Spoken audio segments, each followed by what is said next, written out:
Hello, എല്ലാവർക്കും വണ്ടി പ്രേമി YouTube ചാനലിലേക്ക് സ്വാഗതം. ഇന്നിവിടെ കൊടുക്കാനുള്ള വണ്ടി 2017 രജിസ്റ്ററുള്ള ബജാജ് പൾസർ 150 ആണ്. 2016 മോഡൽ 17 രജിസ്റ്ററാണ് വണ്ടി. 34,000 കിലോമീറ്റർ മാത്രം ഓടിയിട്ടുള്ളൂ. ഒരു സിംഗിൾ ആർ സി, അതായത് സിംഗിൾ ഓണർ മാത്രം ഉപയോഗിച്ച വണ്ടിയാണ്. പിന്നെ വണ്ടി നീറ്റ് വണ്ടിയാണ്. ഫോട്ടോത്തിൽ കാണുന്ന പോലെ തന്നെ, വീഡിയോയിൽ കാണുന്ന പോലെ തന്നെ നീറ്റ് വണ്ടിയാണ്. സ്ക്രാച്ച് കാര്യങ്ങളൊന്നുമില്ല.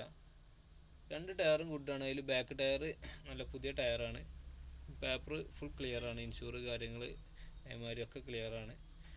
വണ്ടി ഉള്ളത് മലപ്പുറം ഭാഗത്ത് മഞ്ചേരിക്കടുത്ത് ആനക്കയം എന്ന സ്ഥലത്താണുള്ളത് വണ്ടി. അപ്പോൾ ആവശ്യക്കാരുണ്ടെങ്കിൽ എത്രയും പെട്ടെന്ന് തന്നെ വിളിച്ചോളൂ. പിന്നെ നമ്പർ വീഡിയോയിൽ തന്നെ കൊടുക്കുക, ഡിസ്ക്രിപ്ഷനിലും കൊടുക്കുക. ഇതിന് ചോദിക്കുന്ന വില 52,000 റുപ്യാണ് ചോദിക്കുന്നത്. വില നെഗോഷ്യബിൾ ആണ്. പിന്നെ അപ്പോൾ ആവശ്യക്കാരുണ്ടെങ്കിൽ ഒന്ന് വിളിക്കുക, കോൺടാക്ട് ചെയ്യുക. പിന്നെ നിങ്ങൾക്ക് ഏതെങ്കിലും വണ്ടി കൊടുക്കാനോ വാങ്ങാനോ ഉണ്ടെങ്കിൽ കമൻറ്റ് ബോക്സിൽ അറിയിക്കുകയും ചെയ്യുക. ഓക്കെ.